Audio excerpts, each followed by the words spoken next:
शांति।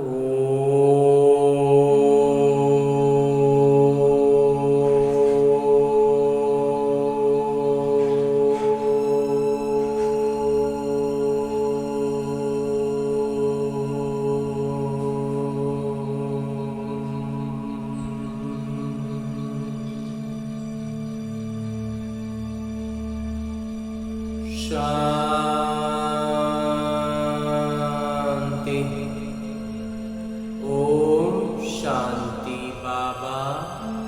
बाबा ओम शांति। ओम शांति बाबा। आज 13 सितंबर 2023 की मुरली है। बाबा कह रहे, मीठे बच्चे, तुम्हारा किसी से भी बैर नहीं होना चाहिए, क्योंकि तुम हो सबके कल्याणकारी। बैर रखने वाले को फिर हाफ कास्ट ब्राह्मण, आधा ब्राह्मण कहेंगे। आगे मेरे बाबा प्रश्न पूछ रहे हैं कि कौन सी स्मृति बुद्धि में सदा रहे तो निर्भय बन जाएंगे। उत्तर बतलाते हैं मेरे बाबा, सदा स्मृति रहे कि हम सचखंड के मालिक देवी देवता बन रहे हैं। शरीर को कोई मारता भी है, लेकिन आत्मा को तो कोई मार नहीं सकता। गोली शरीर को लगती है, मैं आत्मा तो जा रही हूँ बाबा के पास। हमको क्या डर है? हम तो ऐसे भी जाने के लिए उत्सुक हैं। हम बैठे हैं, छत गिर जाती है, हम बाबा के पास चले जाएंगे। इसमें डरने की कोई बात नहीं। ऐसा निर्भय बनना है। शरीर से जब भान, अपना मोह खत्म हो जाएगा ना, तो फिर अपने आप को आत्मस्मृति में हमेशा रहेंगे। तो शरीर के साथ फिर अचानक कुछ हुआ तो और अच्छा हो जाएगा कि मौका मिलेगा कि तुरंत अब हम सीधे सीधे चले जाए बाबा के पास। गीत है, माता ओ माता ओम शांति। बच्चों ने जगत अम्बा की महिमा सुनी। अब मनुष्य तो सिर्फ गाते रहते हैं, जगत अम्बा के मेले लगा रहे हैं। ये फिर है संगम। बच्चों को बाबा का साथ मेला। ये जो मेला है, कौन सा मेला है? बच्चों का मेरे बाबा के साथ मिलने का मेला। पिता है तो माँ जरूर है। भारत में जगत अम्बा की जीवन कहानी कोई भी जानते नहीं। जगत को रचने वाली अर्थात जगत अम्बा। जगत अम्बा के मंदिर भी हैं। अभी तुम बच्चों को समझ मिली है, ज्ञान का तीसरा नेत्र मिला है। अभी तुम बच्चे जानते हो, जिसका यादगार बना हुआ है वो जरूर सृष्टि के संगम पर आए होंगे। उनको ही जगत अम्बा कहा जाता है। जगत पिता प्रजापिता भी है ना। इस बेहद नाटक के आदि मध्य अंत क्या है और मुख्य किरदार कौन से हैं, ये कोई नहीं जानते। हीरो हीरोइन भी कलाकार ही होते हैं ना, उनका भी तो किरदार ही होता है, चाहे वो हीरो हीरोइन क्यों ना हो। सिर्फ दो नहीं होंगे, जरूर उनकी पूरी सेना होगी। जगत अम्बा की भी सेना होगी। उनको शक्तियां भी कहा जाता है। शक्ति सेना नामी ग्रामी है। शक्ति कहां से आई? जरूर सर्वशक्तिवान परमपिता परमात्मा से ही शक्ति ली होगी। ये तो सब मानते हैं कि परमपिता परमात्मा से ही शक्ति ली होगी, ये तो मानते हैं। तो ऊंच ते ऊंच भगवान है, उनको ही सत्य श्री अकाल कहते हैं। अकाली जो होते हैं वो निराकार को मानने वाले होते हैं। सिख ग्रंथी गुरु नानक जी को मानते हैं, कहते हैं गुरु नानक देव हैं। उनकी जो पीढ़ी होती है, उनके 10 बादशाहों के नाम भी भिन्न भिन्न हैं। कोई का सिंह, कोई का दास, कोई का चंद भी नाम होगा। सबके नाम भिन्न भिन्न हैं और अकाली जो है वो अकाल मूर्त को मानते हैं। सत्य श्री अकाल, ये किसकी महिमा की? परमपिता परमात्मा की। तो सिद्ध करते हैं कि सत्य सिर्फ एक श्री श्री अकाल मूर्त परमात्मा ही है। तुम कह सकते हो सत्य श्री अकाल, तुम उनको जानते हो। वो सिर्फ अक्षर कह देते, अर्थ कुछ भी नहीं जानते। तुम तो जानते हो सत श्री अकाल को, उनकी बायोग्राफी को भी तुम जानते हो, विचार सागर मंथन भी तुम बच्चों को करना है। बाबा तो ज्ञान के सागर हैं, उनसे कलश माताओं को दिया है, उन्होंने फिर कलश माताओं को दे दिया। ये है बड़ी मम्मा और फिर तुम अनेक माताएं हो। जगत अम्बा की अनेक बच्चियां और बच्चे हैं, ये जगत अम्बा है, फिर पिता भी जरूर है। तुम जानते हो ये जगत अम्बा कौन है, किसकी बच्ची है तो मनुष्य, 8-10 भुजाएं तो है नहीं। इतनी भुजाएं क्यों दी हैं ये किसी को पता ही नहीं है। तो ऊंचते ऊंच ये सत्य परमात्मा है। तुम बच्चों को समझाया गया है कि परमपिता परमात्मा, जिसको हम रूप बसंत कहते हैं, रूप भी है फिर बसंत भी है और ज्ञान सागर है। इतने छोटे सितारे वो ज्ञान के सागर है। वास्तव में ये छोटा सितारा है ना, वो अखूट खजाना है ज्ञान का। तो ये बात आश्चर्यचकित करने वाली है ना। बच्चों को समझाया है बाबा है बिंदी रूप, उसमें बरोबर सारा किरदार है। भक्ति मार्ग में भक्तों की भावना पूरी करते हैं। ये सारे नाटक में नूंद है। जिस समय जिसकी जो भावना है वो नाटक में पहले से ही नूंदी हुई है। तुम्हारी ये पढ़ाई भी नाटक में नूंद है, जो किरदार रिपीट हो रहा है। समझने की बात है ना। अंजी बाबा, तुम अच्छी रीति समझा सकते हो। ऊंचते ऊंच भगवान सब कहते हैं वो है निराकार, निर्भय, निर्वैर। उनको कोई से के साथ बैर नहीं है, उनको किसी से खटपट नहीं होने वाला है। तुम्हारा भी कोई के साथ बैर नहीं है, हमारा भी किसी से मन मुटाव नहीं होना चाहिए। तुम सबके कल्याणकारी जो हो, तुम सबके कल्याणकारी, कल्याण की भावना है हमारे अंदर, तो फिर किसी का खटपट कैसे होगा।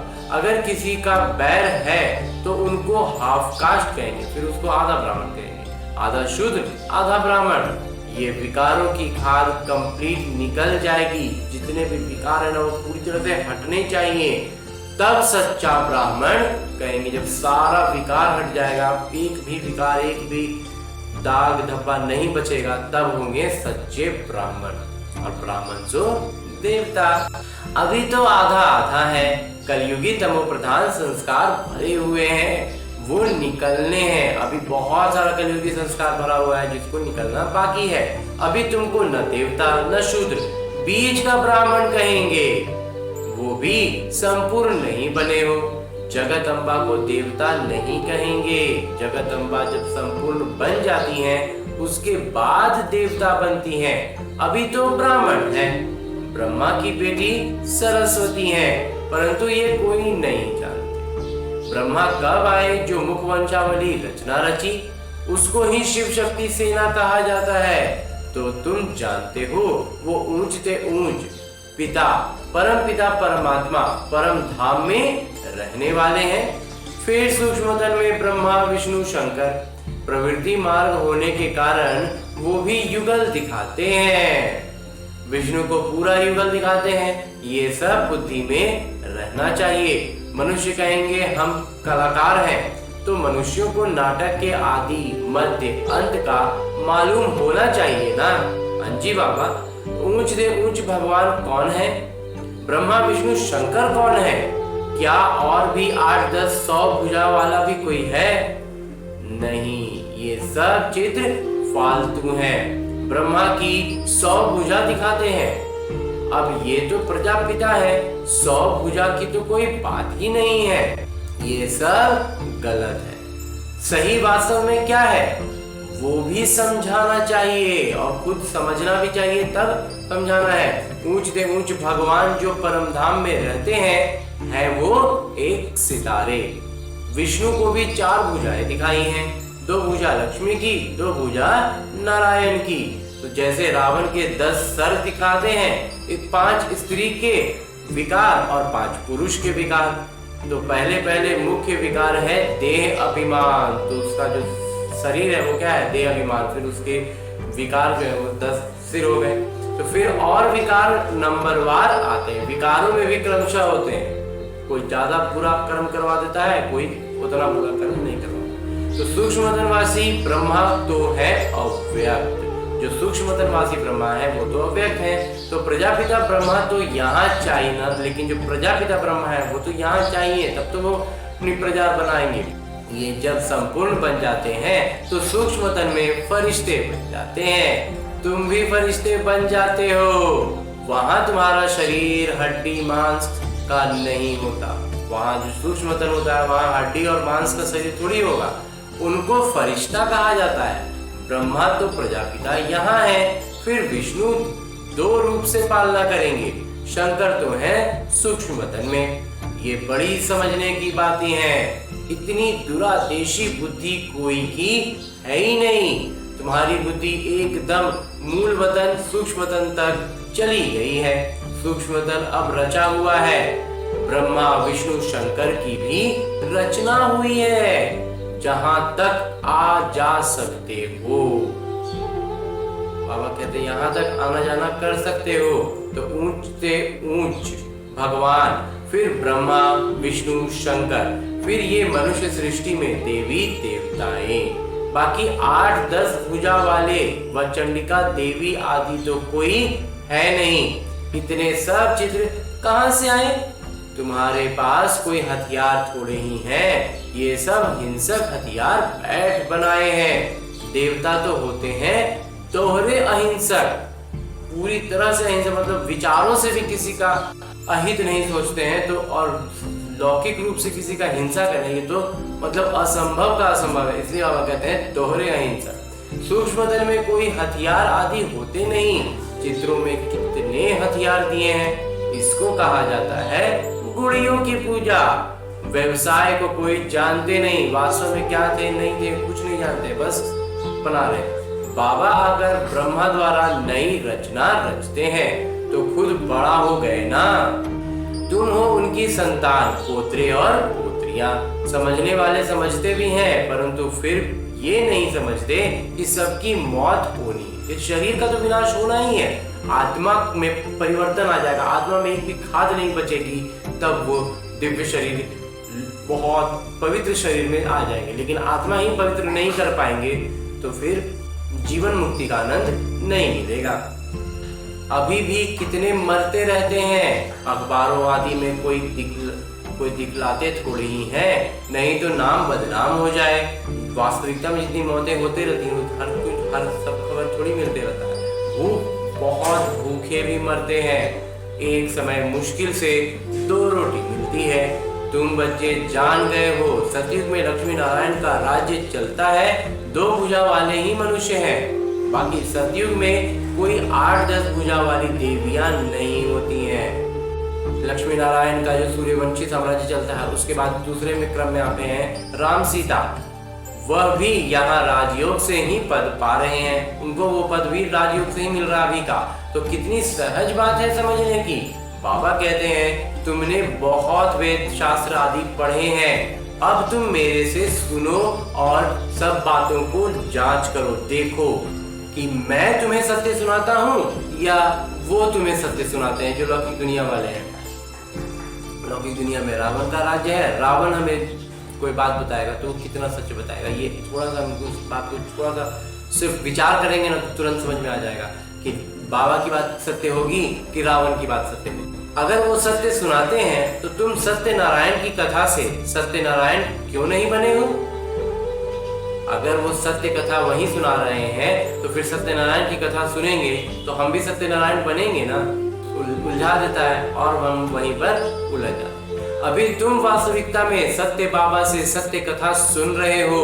नारी से लक्ष्मी, नर से नारायण बनने की ये कथा है। जरूर प्रजा भी बनेगी कि सिर्फ लक्ष्मी नारायण जाकर तख्त पर बैठेंगे, नहीं, सिर्फ बैठने थोड़ी होगा, प्रजा भी तो होनी चाहिए। तो ये देवी देवताओं की राजधानी स्थापन हो रही है। फिर सतयुग में आकर राज्य करेंगे। वहां राजाओं को लश्कर आदि की कोई बात नहीं। लश्कर विकारी अनहोली राजाओं के होते हैं। ये जो पूरा लॉ लश्कर लेके चलते हैं ना, ये अभी के विकारी राजाओं के होते हैं। जो संपूर्ण निर्विकारी हैं वो खुद में ही, उनमें बाबा कहते हैं ना, उनको कोई वजीर की जरूरत नहीं होती थी, उनको कोई 4 मंत्री की जरूरत नहीं होती, सारी बुद्धि खुद में ही स्पष्ट होती। वो तो है होली राजाएं, संपूर्ण निर्विकारी राजाएं हैं वो। तो सतयुग में होली लैंड कहा जाता है, वो पवित्र भूमि कहा जाता है, इसको अपवित्र भूमि कहते हैं। बहुत पुराने पतित हो गए, पूरा पुराना हो गया, पतित हो गया, नए को पुराना बनना ही है, ये सृष्टि का चक्र है। नया है तो वो फिर पुराना बनेगा ही, शरीर भी पहले नया फिर पुराना होता है, ये तो बुद्धि में बैठना चाहिए ना। हाँ जी बाबा, मनुष्य होते हुए भी नाटक के आदि मध्य अंत को नहीं जानते। मनुष्य हैं लेकिन बुद्धि ताला लगा हुआ है, तो कैसे जानेंगे? तुम जानते हो ऊंचते ऊंच शिव बाबा मूल वतन में रहते हैं, उसको निराकारी दुनिया कहा जाता है। आत्माएं बिंदियां भी वहां रहती हैं, परंतु बिंदी रूप में ही दें तो कोई समझ कैसे सके? बिंदी की पूजा कैसे करेंगे? शिव बाबा की बिंदी की पूजा कैसे करें? तिलक कैसे लगाएं? ब्रह्मा बाबा जो है वो अमरनाथ पर भी गए हुए हैं और वो उन्होंने ब्रह्मा बाबा ने सारा कुछ देख कर आए थे कि कैसे शिवलिंग बनाते हैं। कहते हैं वहां पार्वती को शंकर ने कथा सुनाई। अब पार्वती ने किस दुर्गति को पाया था जो उनको बैठ कथा सुनाई? वास्तव में तुम सब पार्वतियां हो, तुम जन्म मरण में आते हो और सद्गति को पाने के लिए कथा सुन रहे हो। तो वहां पूछा शिवलिंग कहाँ है? तो बोले शिवलिंग तो आप ही निकल आता है। अरे ये कैसे होगा? अमरनाथ में कहा जाता है कि अपने आप निकल के आता है। बाबा कहते हैं ये कैसे होगा? वहाँ कबूतर भी दिखाते हैं, कबूतर जो पिजन जिसको बोलते हैं, बात करना भी सीखते नहीं, तोते की बात करना सिखलाते हैं तो वह बोलते हैं कंठी पड़ जाती है, तुम ज्ञान की कंठी पहनते हो। तो बाबा ने समझाया है ऊंचते ऊंच तो है शिव बाबा, फिर ब्रह्मा विष्णु शंकर। बाबा कहते हैं कबूतर को वहां दिखाते हैं, मतलब तोता रहे तो वो इंसानों की भाषा समझता भी है, थोड़ा बहुत उसको बोला जाता है तो सीखता भी है, बोलता भी है। कबूतर दिखाते हैं। प्रवृत्ति मार्ग दिखाने के लिए विष्णु को 4 भुजाएं दिखाते हैं। यहाँ मनुष्य सृष्टि में ऊंचते ऊंच लक्ष्मी नारायण और उनकी राजधानी, फिर राम सीता की साम्राज्य। ये दोनों क्या है? पूरी तरह से पवित्र राजधानी पूरी होती है। फिर रावण राज्य शुरू होता है, फिर सबको पतित बनना ही है। बाकी हाँ, पिछाड़ी में यानी अंत में जो नई आत्माएं आती हैं उनका कुछ प्रभाव निकलता है। किसी का सतो प्रधान का, किसी का रजो तमो का किरदार है। वो बेहद का नाटक है। मनुष्य तो मनुष्य ही है, बाकी सब है गुड़ियों की पूजा। तुम कलाकार हो ना, और हम अपना किरदार निभा रहे हैं। अभी तुम मनुष्य से देवता बन रहे हो। पढ़ाई से मनुष्य कितना ऊंच पद पाते हैं, ये भी तो पढ़ाई है जिसमें तुम राज्य पद पाते हो। ऐसी पढ़ाई कोई होती नहीं और कहीं पर ऐसी कोई पढ़ाई नहीं होती। वो राजकुमार राजकुमारी तो प्रारब्ध ले आते हैं, उनको तो पहले तो प्रारब्ध मिल गया यहाँ से और वहां पर वो उसको भोगते हैं। तो तुम यहाँ प्रारब्ध बना रहे हो। भविष्य सतयुग के लिए कितनी ऊंच और फिर सहज ज्ञान है। क्षण में जीवन मुक्ति। हम बेहद पिता के बच्चे हैं, ईश्वरीय गोद में बैठे हैं। ईश्वरीय गोद कौन छोड़ेंगे? कोई नहीं छोड़ेंगे बाबा। ईश्वर की गोद मिली हो उसके बाद छोड़ें तो रावण को ज्यादा, रावण का हाथ नहीं छोड़ेंगे तो खींच लेगा, ईश्वर की गोद छूट जाएगी। तो इस नाटक के आदि मध्य अंत को समझना है। बाबा तो यथार्थ रीति बैठ समझाते हैं, जो मनुष्य सृष्टि का बीज रूप गाया जाता है, सत्य चित्त आनंद स्वरूप कहा जाता है। जरूर सब आएंगे तो तब तो वर्षा देंगे ना, जब सब आएंगे तब तो बाबा सबको वर्षा देंगे। तुम सचखंड के मालिक देवी देवता बनते हो, कोई डर की बात इसमें नहीं है। यहाँ तो कितना डर रहता है, कोई चढ़ाई ना करे। तुमको तो बिल्कुल निर्भय रहना है। शरीर को कोई मारता है, आत्मा को थोड़े ही मार सकते हैं जो डरना चाहिए। निर्भय होने की बड़ी समझ चाहिए। बाबा भी निर्भय तो बच्चे भी निर्भय। गोली शरीर को लगती है, मैं आत्मा तो जा रहा हूँ बाबा के पास, हमको क्या डर है? हम बैठे हैं, छत गिर जाती है, हम बाबा के पास चले जाएंगे। निर्भय होने में समय लगता है। ये इस बात की अपने आप में अनुभूति में रहेंगे, हम आत्मा है, तब इस बात को अभ्यास करने में, इसकी स्मृति को निरंतर अपने भीतर रखने में थोड़ा अभ्यास लगेगा, जिसमें थोड़ा समय लगेगा। तुम हो जगत अम्बा के बच्चे, शिव शक्ति सेना, एक की तो महिमा नहीं है, तुम भी साथ हो, ये कमांडर हैं। तुमको रूहानी अभ्यास कराते हैं, सिखलाते हैं, तुम उनके बच्चे हो, तुम हो भाग्यशाली सितारे, ये सरस्वती भी भाग्यशाली सितारा है, ब्रह्मा की बेटी है ना। उस ज्ञान सूर्य के चंद्रमा तो ये ब्रह्मा है ना, परंतु ये मेल होने के कारण माता पर कलश रखा जाता है। ये पुरुष हो जाते हैं, इसलिए फिर माता पर कलश रखा जाता है, क्योंकि माताओं की पूजा ज्यादा होती है ना। अच्छा, मीठे मीठे सिकिल ब्रह्मा मुख वंशावली, ब्राह्मण कुलभूषण, स्वदर्शन चक्रधारी, बच्चों प्रति माता पिता बाबा का दिल व जान, सिख व प्रेम से क्रमशः पुरुषार्थ अनुसार याद प्यार और आशीर्वाद। रूहानी बाबा की रूहानी बच्चों को नमस्ते। हम रूहानी बच्चों की ओर से रूहानी बाबा को, माता पिता को प्रणाम।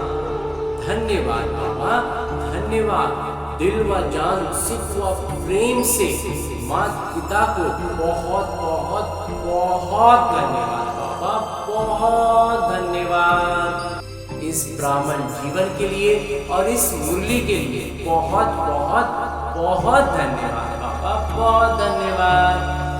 धारणा है कि कलयुगी तमो प्रधान संस्कारों को निकाल सच्चा ब्राह्मण बनना है, किसी से भी बैर नहीं रखना है, निर्भय बनने के लिए आत्म अभिमानी रहने का अभ्यास करना है।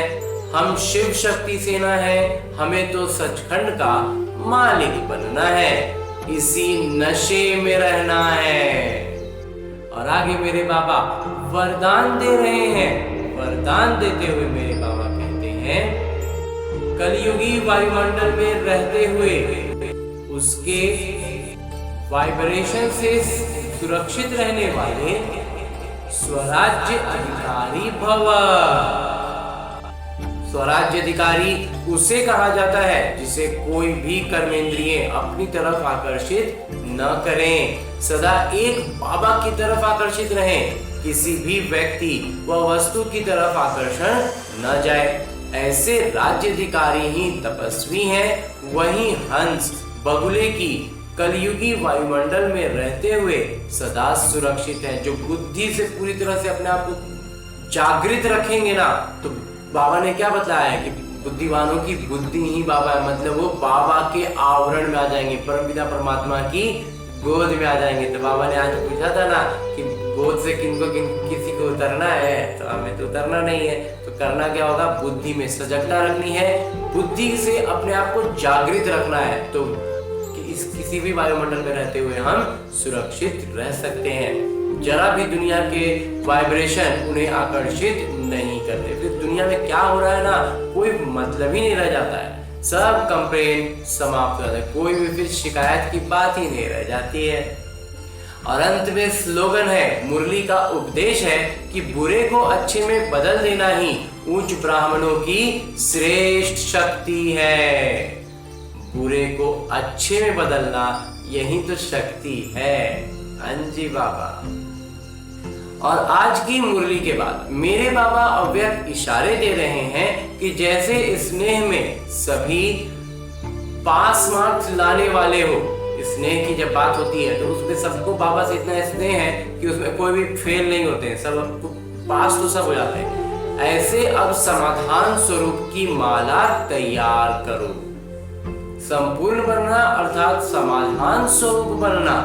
जैसे ब्रह्मा बाबा को देखा, जो समस्याएं लेकर आने वाला होता था ना, वो भी समस्या भूल जाता था। जैसे ही ब्रह्मा बाबा के सम्मुख आए, समस्याएं भूल गए। संपूर्ण स्थिति के आगे समस्याएं बचपन का खेल अनुभव होती है। जब स्थिति हमारी ऊपर उठती है ना, बाबा कहते हैं ना, सब संपूर्ण स्थिति पहुंचने लगेंगे, तो फिर ये जो समस्याएं जिसको भी हम कहते हैं ना, वो सब खेल अनुभव होंगी। तो फॉलो फादर करना, यानी ब्रह्मा बाबा का अनुसरण करना है, शिव बाबा को अनुसरण करना है। तो हमेशा अपने आप को हमें इस अभ्यास में रखना है कि हम अपनी संपूर्ण स्थिति में रहें, और फिर ये जो समस्याएं आज हम जिन्हें कह रहे हैं उनको देखने का हमारा नजर बदल जाएगा, हमारी स्थिति बदल जाएगी, तो फिर वो खेल अनुभव होंगे। बाबा इतना मीठा मीठा बात हमें बताते हैं।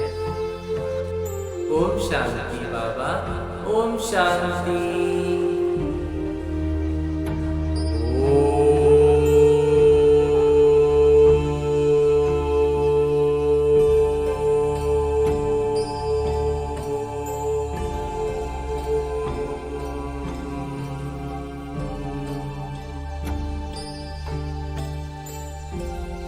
शांति।